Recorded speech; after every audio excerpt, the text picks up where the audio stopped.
Le courage doit te démontrer ce qu'il est prêt à faire. Les femmes, réfléchissez aussi. Si un homme n'a pas le courage de te parler, comment il va te défendre? Comment il va avoir le courage de parler aux gens? La Bible dit, il est respecté aux portes de la ville. Si un homme n'a pas le courage de te parler, il n'aura pas le courage d'aller aux portes de la ville. Tu comprends? Un homme t'a pas dragué. Il t'a juste fait des petits jeux là. Tu es étonné qu'aujourd'hui vous soyez dans la galère. Mais oui, il t'avait déjà démontré qu'il n'est pas courageux. Oui, les hommes, soyez courageux.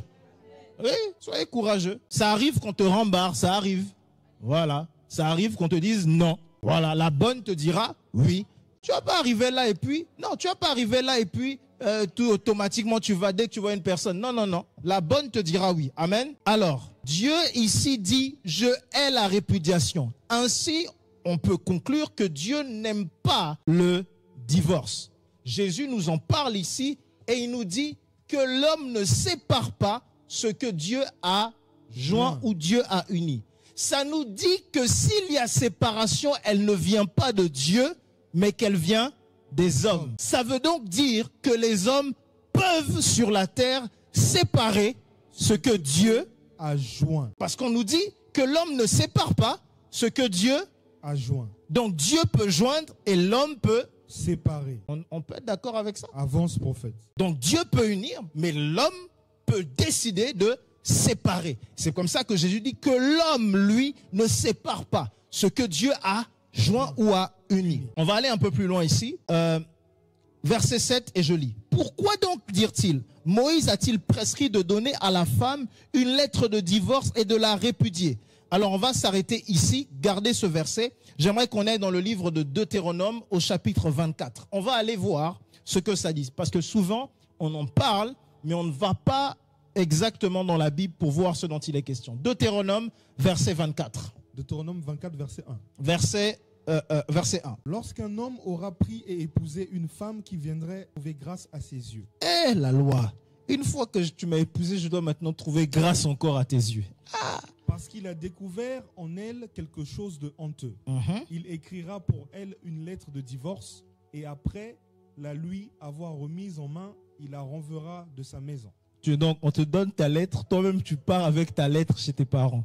Toi-même, allez tiens, retourne voir le CPE. Elle sortira de chez lui, s'en ira et pourra devenir la femme d'un autre homme. Très bien. Si ce dernier homme la prend en aversion, écrit pour elle une lettre de divorce et après la lui avoir remise en main, la renvoie de sa maison, ou bien si ce dernier homme qui l'a prise pour femme vient à mourir, alors le premier mari qui l'avait renvoyée ne pourra pas la reprendre pour femme après qu'elle a été souillée, car c'est une abomination devant l'Éternel.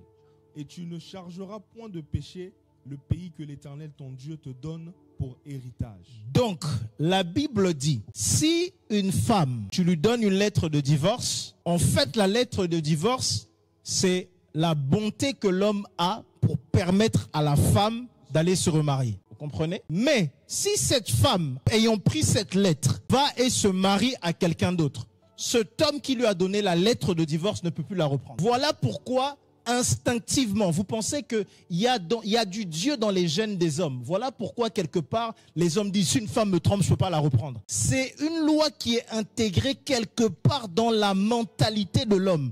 Il ne sait pas d'où ça vient, mais en réalité, c'est spirituel. Donc, par cette lettre de divorce, elle peut se marier. Mais si elle va et qu'elle le fait, la Bible dit, cet homme, s'il la reprend, c'est un péché qui souille le pays. Les femmes, soyez, vos corps sont précieux, mes femmes. De même, l'homme doit donc bien réfléchir à donner la lettre de divorce. On est d'accord avec ça? De même, une femme ne peut pas recevoir 10 000 lettres de divorce. Vous avez lu ce qui est écrit? Elle ne peut pas avoir aussi 10 000 lettres de divorce. Revenons, on va revenir dans le livre de Matthieu et voyons au verset 8, Matthieu 19, 8. Matthieu 19. Il leur répondit, c'est à cause de la dureté de votre cœur que Moïse vous a permis de répudier vos femmes. Au commencement, il n'en était pas ainsi. Au commencement, il n'en était pas ainsi. Donc au début, il n'y avait même pas de lettre de divorce. Mais la lettre de divorce vient de qui? Moïse.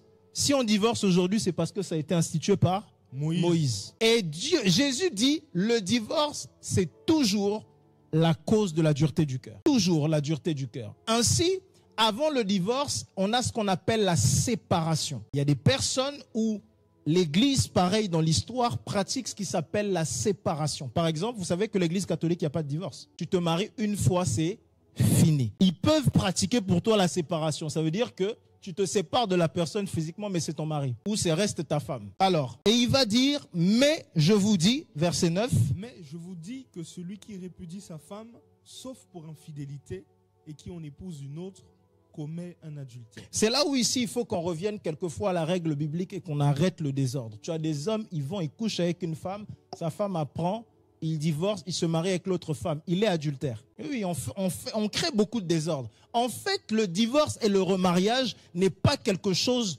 d'aussi acté et facile que ça. C'est une erreur que nous avons dans l'Église. On n'honore pas le mariage dans nos églises. Ça, c'est la parole de Dieu. Le mariage, c'est du sérieux. C'est du sérieux. On n'est pas là à faire le désordre comme on veut et puis après je vais là, je prends ici, je prends là-bas et puis non. Quand on est chrétien, c'est pas ça. Amen. Quand on est enfant de Dieu et au-delà de parler de christianisme ou qu'en tant que religion, on parle ici de concepts qui sont établis par Dieu. Vous voyez? Ça vient de Dieu ces choses et c'est ancré dans le manuel, le manuel inconscient de l'homme, grand H. Qu'il veuille ou pas, qu'il fasse semblant ou pas, c'est inscrit dans notre manuel. Quelque part, il y a quelque chose qui nous dit non, c'est pas normal. Il y a des choses que nous faisons qui ne sont pas normales. Pourquoi quand on se marie, on dit pour la vie? Même le maire à l'État ici, vous mariez pour la vie. Parce que il y a l'idée que le mariage, c'est pour la vie. Ainsi, celui qui va divorcer ici, je parle ici dans la règle biblique pure,